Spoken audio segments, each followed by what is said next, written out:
Difusora Jovem Pan Sat. Pois é, na próxima segunda-feira, dia 31, fará 50 anos que o Brasil mudou a sua administração. Assumiu o governo militar. O primeiro presidente da República do governo militar foi Humberto de Alencar Castelo Branco, um cearense, um baixinho, mão dura, que acabou morrendo num acidente aéreo. Nesta semana em que se fala sobre a Revolução, muito se discute também sobre o comportamento dos militares à época. Uns acham que seria foi um golpe militar, outros acreditam que foi uma revolução.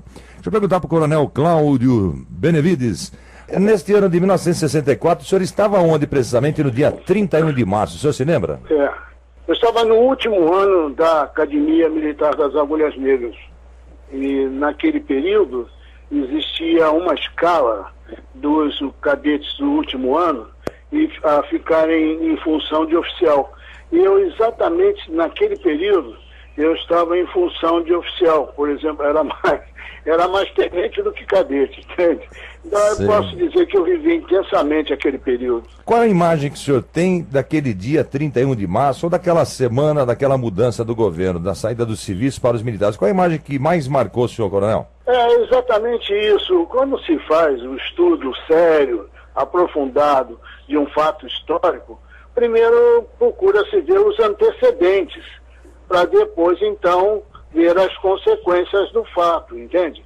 O que nós notamos hoje é que há uma preocupação só em focalizar aquele período. E os antecedentes que levaram aquilo, acho que as pessoas se esquecem, ou por falta de hábito de estudar história, ou então por interesse mesmo, né?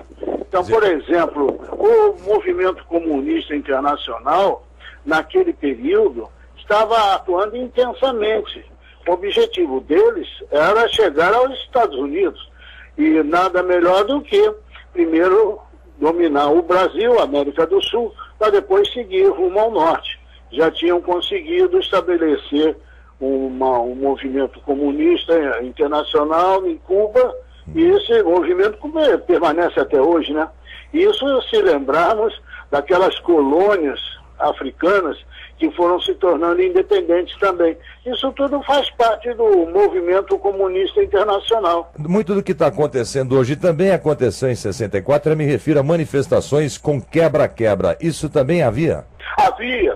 Havia, para você ter uma ideia, reportando o tempo de cadetes, nós, cadetes que desejássemos pegar um licenciamento e ir para o Rio de Janeiro, nós tínhamos que ir de trem de subúrbio, note bem, saindo de Resende até o Rio de Janeiro. Chegamos num determinado trecho, lá em Dourados, parou o trem. Aí, apura daqui e tal, o maquinista foi preso porque estava com arma e não tinha porte de arma. Bom, então parou o trem, greve, e quebra-quebra dos trens também. E nós, claro, não tivemos participação nenhuma, mas eram ferroviários, insuflados dentro dessa ideia. Então, assistimos isso e sofremos as consequências de um sujeito portando arma, sem ter o porte de arma, foi detido, como hoje, é normal. Agora, os ferroviários não gostaram, então resolveram quebrar trem. E que quebra-quebra no Rio era normal, não era só trem, aquelas barcas que faziam o transporte Rio-Niterói.